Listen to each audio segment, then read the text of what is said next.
say I agree with Aaron. I think the really neat thing about this show was that, I mean, I had done probably 50 or 60 series by the time we did Full Metal, and there was nothing that I felt like, as of that point, I hadn't been involved in anything. It just kind of had it all. The story was amazing, the characters were well written, the animation was beautiful, the music was beautiful. The translation that Jared Hedges and his team did was amazing. The casting was good. The directors were great. I mean, everything just seemed to come together. And the humor combined with the serious, a lot of the Japanese anime creators have an amazing talent for doing that. Having you bawling your eyes out 1 second, and the next second you're laughing about some comedic moment, and then right back into something serious. And that's hard to do, but they craft it so well. Can you imagine watching someone watch Full Metal sped up like that's like, their parents are just like, damn that anime.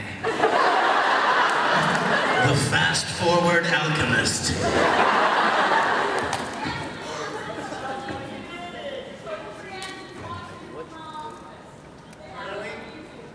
Oh, dude?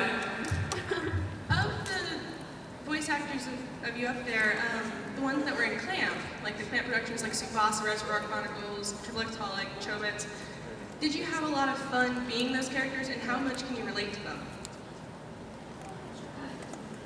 Like Clamp titles.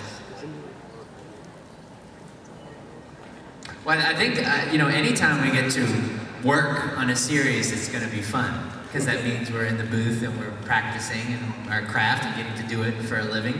But also, for something like Holic, for me, to be able to do that role with all its ups and downs in one scene, kind of like watching Full Metal sped up, like that takes place in a scene. Yes.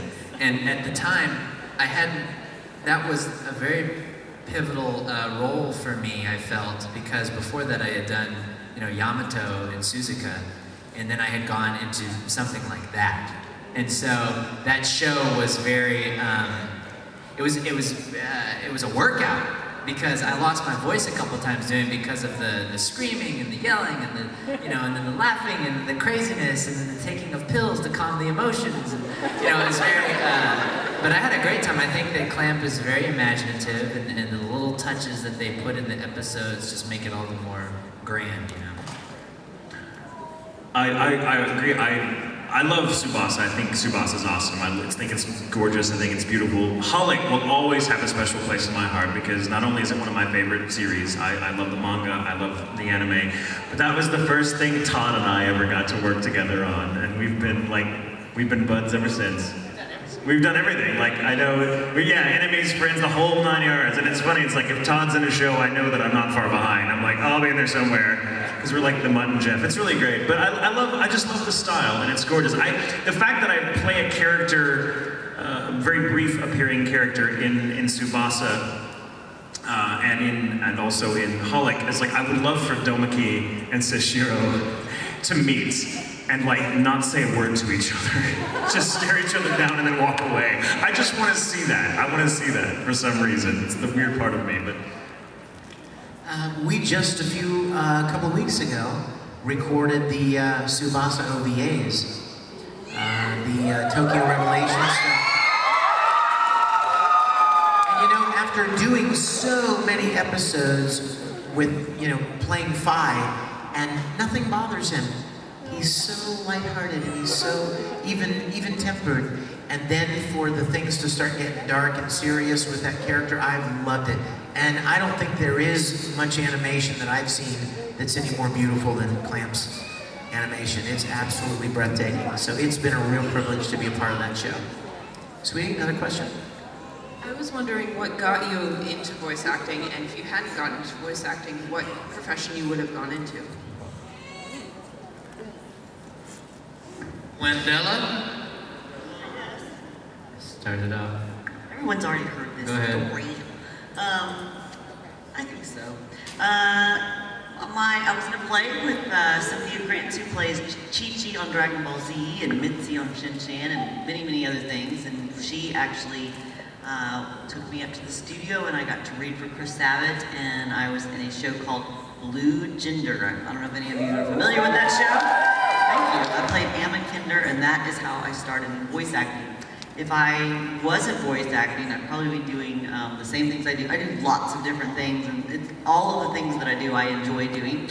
So I would probably be doing that, which is I like floral design, and I'm a teacher, and I like decorating and stuff like that. Crafty crap, stuff like that. Let's see. In 1998, a friend of mine was an actor in Dallas. A friend of mine who was also an actor in Dallas said, "Hey, they're doing these cartoons. They're from Japan. You might want to give it a shot. Maybe you'll get a part." They were dubbing them in English. I said, "Cool, okay."